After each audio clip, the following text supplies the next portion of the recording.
Hello, this is Sarah Brosh. Welcome back to my channel.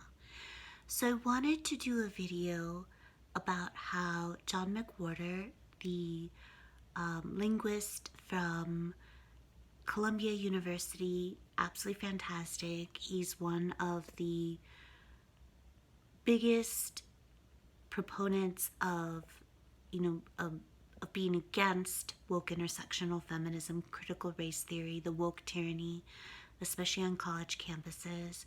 He's fantastic. He's been a huge supporter of mine, and I absolutely adore him. Anyway, so recently he was on the Glenn Loury show on Bloggingheads TV, and they were talking about Dr. Ibram Kendi, and Dr. Ibram Kendi said that John McWhorter, that his ideas were racist, basically called John McWhorter a racist. And so basically, although he walked it back a little bit, but basically John McWhorter called Dr. Kendi's ideas dumb, and basically said that Dr. Ibram Kendi is dumb. He's the author of How to Be an Anti-Racist. He's the quintessential woke intersectional feminist, critical race theorist, and he is dumb. He's dumb. Dr. Kendi is dumb. John McWhorter's right. Dr. Kendi's dumb, and he's also an egregious anti-white racist, and he's a black supremacist. And I want to explain why I feel completely comfortable saying Dr. Ibram Kendi is stupid, and why I feel comfortable saying he's an egregious racist and an egregious black supremacist. And I also want to address something, and I don't usually even look at the comments on YouTube videos because they're usually such a cesspool, and most of them are about how ugly I am anyway, so I don't really care how ugly people think I am. But Gretchen Mullen, Skeptic Review 89 on Twitter, brought something to my attention. She said that people were commenting that I talked about Dr. Kendi being someone who promotes segregation.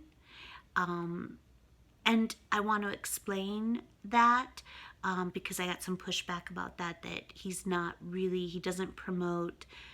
promoting a return to Jim Crow and segregated white and black spaces in the public space, but really and truly he is. And Gretchen and I talked about this, and she said, oh, actually, that's a really good point.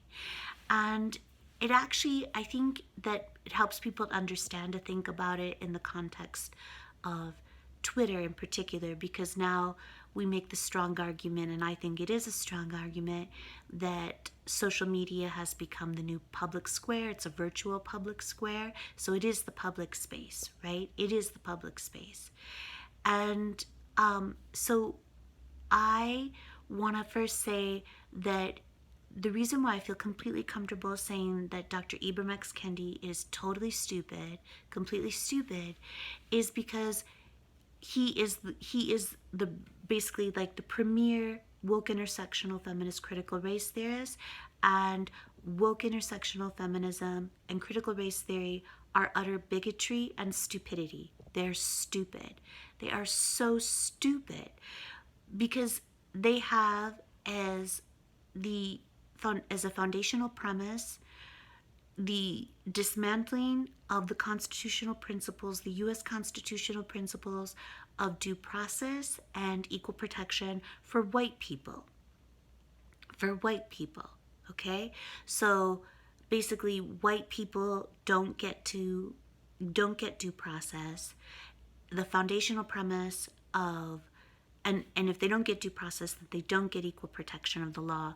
A foundational premise of woke intersectional feminism, critical race theory, is that if a person of color, and in particular a black person, accuses a white person of racism, then that is a condemnation. That is all that needs to happen for it to be the case that the white person is guilty of racism, is a white supremacist. That's all that has to happen. There's no questions asked. It is a foundational premise of woke intersectional feminism. And if the white person calls for due process or tries to defend themselves in any way, that isn't just evidence of their racism, that is racism in and of itself, because it's a maintaining of the status quo oppressive system.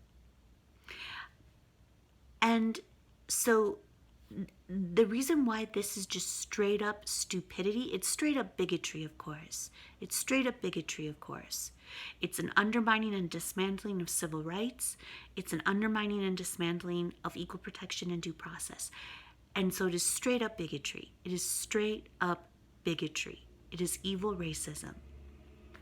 But the reason why it's so stupid is because, you think that it's okay to dismantle due process and equal protection and civil rights for a particular group of people?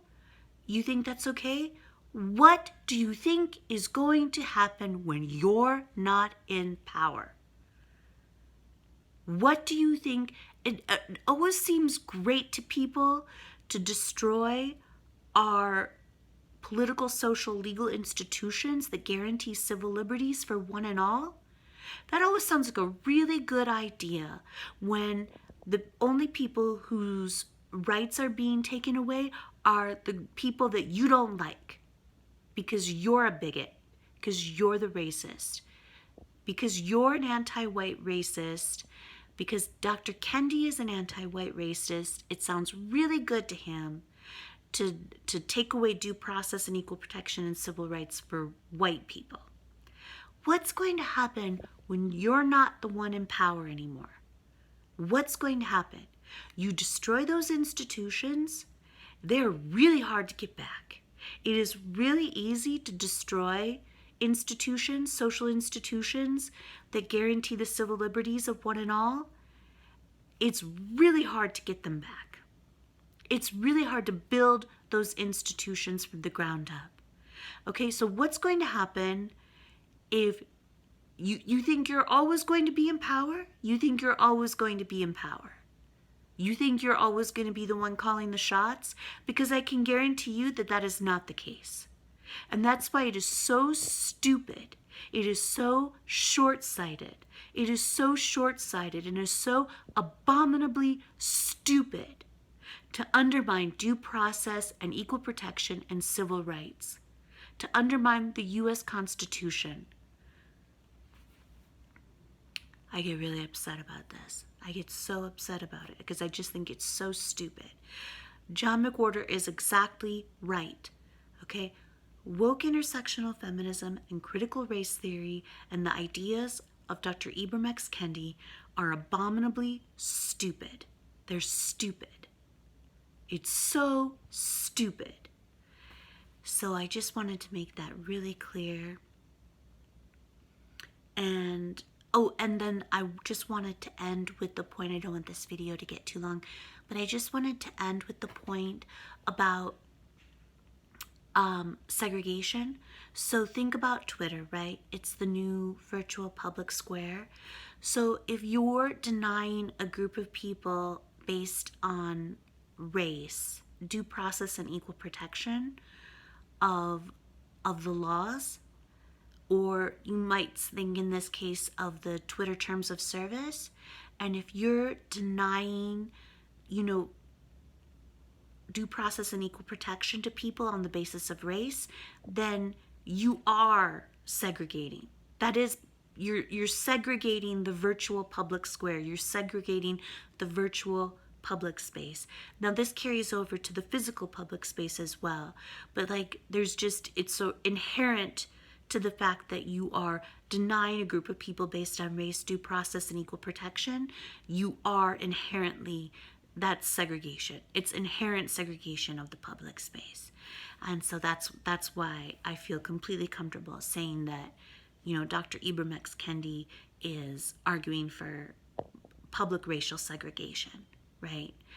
The antithesis of everything that the Civil Rights Act of 1964 stands for, everything that Martin Luther King Jr. stood for. So anyway, I just wanted to end with that. So I will have my PayPal me and my GoFundMe links below, and also my link to my fundraising link to donate directly to my awesome attorneys, Randaz Legal Group. Please put Sarah Brosh in the reference line. And that's it. I love you all so much. Thank you all so much for your support and kind words and donations.